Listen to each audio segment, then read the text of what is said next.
आज के इस वीडियो में हम बात करने वाले हैं एक बहुत ही बेहतरीन हाउस प्लान जिसका लेआउट प्लान आपके सामने है। उम्मीद करता हूं इस वीडियो से काफी लोगों को हेल्प मिलने वाली है, इसलिए इस वीडियो को ज्यादा से ज्यादा शेयर करें जिससे दूसरों की भी हेल्प हो सके। तो चलिए सबसे पहले हम बात कर लेते हैं अपने प्लॉट साइज की। तो यहाँ पे 25 बाई 25 का प्लॉट है। 25 इसकी लंबाई है और 25 इसकी चौड़ाई है, जिसका स्क्वायर फीट एरिया बनता है 625 स्क्वायर फीट। और इस वीडियो में जो है काफी सारी डिटेलिंग आपको मिलने वाली है, जैसे कि यहाँ पे हमने मेंशन किया हुआ है 2D प्लान जो कि हम अभी आपको दिखा रहे हैं। दूसरा जो होगा आपका 3D इंटीरियर प्लान, जिसमें आपको ओवरऑल व्यू मिलेगा फर्नीचर के साथ, प्लस आपका जो है कहाँ पे क्या मटेरियल यूज करना है वो सारी डिटेल आपको वहाँ पे दिखने वाली है। प्लस इस एक फ्लोर की जो कॉस्टिंग है वो क्या होगी। और यहाँ पे दूसरी चीज, यहाँ पे हम फर्स्ट फ्लोर के बारे में भी डिस्कस करेंगे कि फर्स्ट फ्लोर पे क्या हो सकता है, प्लस ग्राउंड फ्लोर पे भी क्या क्या चेंजेस हो सकते हैं वो भी हम यहाँ पे डिस्कस करने वाले हैं। अब हम देख लेते हैं कि इस नक्शे में जो है क्या क्या चीजें हमको मिलने वाली है। तो यहाँ पे हमने पॉइंट वाइज ये मेंशन किया हुआ है ग्राउंड फ्लोर की रिक्वायरमेंट। तो यहाँ पे जो है आपको वरांडा कम बालकनी मिलता है ग्राउंड फ्लोर पे। बेडरूम मिलेगा आपको, ड्राइंग एंड डाइनिंग का एक सेपरेट स्पेस मिलेगा, किचन, बाथरूम, स्टेयर, और यहाँ पे जैसे कि मैंने बताया कि फर्स्ट फ्लोर के बारे में हम डिस्कस करने वाले हैं। तो ये सारी इतनी सारी डिटेल जो है इस वीडियो में होगी। तो चलिए आगे बढ़ते हैं हम। ये हमारा 3D प्लान है और इसको देखने के बाद काफ़ी हद तक प्लानिंग का कंसेप्ट क्लियर हो जाता है।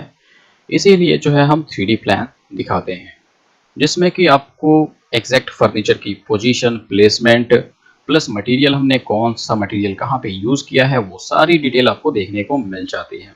अगर आपको भी 2D 3D प्लान्स बनवाने हैं तो आप हमारी वेबसाइट पे विजिट करके वहाँ पे डिटेल चेक कर सकते हैं। वहाँ पे हमने पूरी डिटेल डाली हुई है। तो चलिए हम इस प्लान को शुरू करते हैं साइजेस के साथ। हम साइजेस भी आपको बताते हुए चलेंगे। उससे पहले मैं आपको एक बहुत ही इंपॉर्टेंट चीज बता देता हूं कि इस प्लान की जो प्लानिंग है वो नॉन वास्तु है। इसका दूर दूर तक वास्तु से कोई लेना देना नहीं है, तो इसलिए इसमें वास्तु एस्पेक्ट ना करें। चलिए, ये हमारा जो एरिया है ये वरांडा कम बालकनी या फिर पोर्च आप बोल सकते हैं इसको, क्योंकि कई लोग इसको बालकनी भी बोलते हैं। ग्राउंड फ्लोर पे जैसे कि आगे एक छोड़ दिया तो उसको बालकनी भी बोलते हैं, कई लोकल लोग से सुना है मैंने, इसलिए मैं इसको बालकनी भी बोल रहा हूँ। और नॉर्मली आप यहाँ पे एक छोटा सा रेलिंग भी लगा सकते हैं। अब हम बात करें कि इसका यूटिलाइज क्या है, तो नॉर्मली आप यहाँ पे 2-4 चेयर आराम से लगा के बैठ सकते हैं। प्लस अब हम इसका साइज बता देते हैं आपको कि इसकी जो चौड़ाई है इस एज से लेके इस एज तक जो है 12 फुट 4.5 इंच की चौड़ाई है, और लंबाई यहाँ से आपका यहाँ तक 5 फुट है। तो ये आपका साइज क्लियर हो गया। अब हम देखेंगे कि रोड से जो है हम 3 स्टेप चढ़ने के बाद जो है वरांडा में पहुंच रहे हैं। तो यानी कि आपका नॉर्मली आप 1.5 फुट से लेके 2 फुट हाइट रोड से बना सकते हैं इस तरीके से, क्योंकि अगर 6 इंच का देंगे तो आपका 1.5 फुट होगा, और 8 इंच का स्टेप देंगे राइजर का साइज तो आपका जो है 2 फुट बन जाएगा।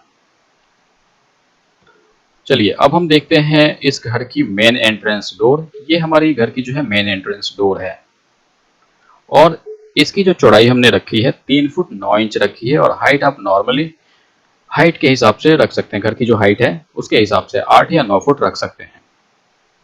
उसके बाद हम यहाँ पे घर के अंदर एंटर करते हैं तो सामने हमारा ड्राइंग रूम आता है। तो यहाँ पे जो ड्राइंग रूम का जो साइज है काफी बड़ा है, और सीटिंग आप देख सकते हैं कि हमने यहाँ पे किस तरीके से सीटिंग अरेंज की हुई है। ये फाइल थोड़ी सी हैवी बन चुकी है, इसलिए जो है ना वायर मैश दिख रहा है। तो यहाँ पे जो आपको ड्राइंग रूम का साइज है वो 11 बाय 11 इसकी जो है ये चौड़ाई है, और इसकी जो लंबाई है यहाँ से सीढ़ी जहाँ से स्टार्ट हो रही है यहाँ से लेके इस वॉल तक ये आपका 15 फुट 3 इंच है, जो कि बहुत ही अच्छा एक स्पेस है एक ड्राइंग रूम के लिए। उसके बाद हम बात करेंगे किचन की। यहाँ पे जो है किचन है, किचन का आप एरिया देख रहे हैं। यहाँ पे हमने एल शेप का काउंटर यूज किया हुआ है, जहाँ पे जो हमने प्लेसमेंट की हुई है वो सिंक यहाँ पे है, आपका कुकटॉप इधर है, और फ्रिज इस कोने में है। अब हम बात करते हैं इसके साइज की। तो साइज जो है इस किचन की जो चौड़ाई है वो है आपका 12 फुट, और इसकी जो लंबाई है वो 6 फुट है। इसके बाद जो हम डिस्कस करेंगे डाइनिंग स्पेस के लिए, तो यहाँ पे हमने डाइनिंग स्पेस के लिए जो है 2 ऑप्शन रखे हैं। पहला ऑप्शन कि आप सीटिंग को थोड़ा सा कम करके आप यहाँ पे जो है डाइनिंग अरेंज कर सकते हैं। क्योंकि इसकी जो लंबाई है ड्राइंग रूम की वो 15 फुट है, 15 फुट 3 इंच, जो कि बहुत ज़्यादा होती है एक छोटे से घर के लिए। अगर आपको मान लीजिए कि इसमें कोई चेंज नहीं करना, दूसरा क्या ऑप्शन बन सकता है? दूसरा आपका ऑप्शन ये बन सकता है कि ये जो है वरांडा जो छोड़ा हुआ है उसको हम कवर करेंगे पूरा का पूरा, और 6 फुट यहाँ पे जो है किचन को शिफ्ट कर देंगे सामने, और एंट्री जो है आपकी थोड़ी सी जो है साइड में शिफ्ट हो जाएगी इधर। तो ये ऑप्शन आपका बन सकता है। तो यहाँ पे आपको जैसे ही आप शिफ्ट करेंगे तो आपको यहाँ पे 5 फुट मिल जाएगा, और उसके बाद जो है 5 फुट जब मिलेगा तो और भी स्पेस हमें चाहिए होगा। तो नॉर्मली जो है किचन अभी 6 फुट इसकी लंबाई है, तो हम थोड़ा सा कम कर सकते हैं, थोड़ा सा यहाँ से ले सकते हैं 6 इंच या फिर 1 फुट के आसपास यहाँ से ले सकते हैं। उसके बाद जो है हमें और थोड़ी सी स्पेस चाहिए होगी। तो सबसे पहले हम बात कर लेते हैं इस रूम की। तो ये जो रूम है आप देख सकते हैं कि काफ़ी बड़ा रूम है, इसमें वुडन फ्लोरिंग है, प्लस एक वार्डरोब है बड़ा सा, पीछे बैक पे हमने वॉलपेपर यूज़ किया हुआ है, साइड में एक विंडो है। तो ये सारी चीज़ें आपको इस रूम में मिल जाती हैं, प्लस एलसीडी। अब हम इसके साइज़ की बात करते हैं, तो इस रूम का जो साइज़ है 12 बाई 12 का हमने इस रूम का साइज़ दिया हुआ है। तो अब हम बात करेंगे कि डाइनिंग के लिए हमें 2 फुट यहाँ से भी मिल सकता है। कि नॉर्मली जो है ये रूम 12 बाई 12 का है, तो हम 2 फुट इसकी लंबाई छोटी कर देंगे तो हमें 2 फुट यहाँ से मिल जाएगा।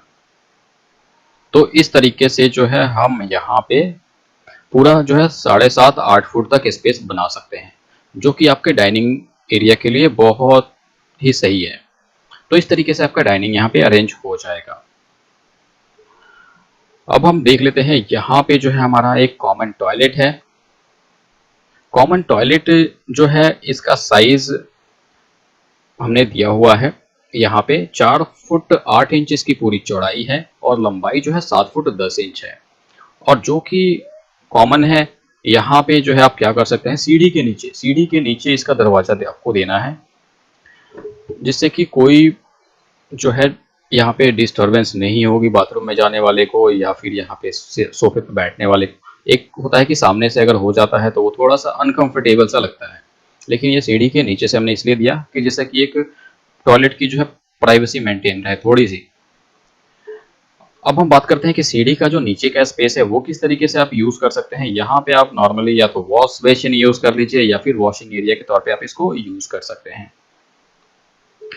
अब हम देख लेते हैं यहाँ पे सीढ़ी का साइज। तो सीढ़ी जो है हमने 6 फुट पूरी चौड़ी स्पेस ली हुई है यहाँ पे, यानी कि 3 फुट चौड़ी आपकी सीढ़ी जा रही है फर्स्ट फ्लोर के लिए, और 8 फुट 3 इंच इसकी पूरी लंबाई है इस एज से लेके अंदर तक।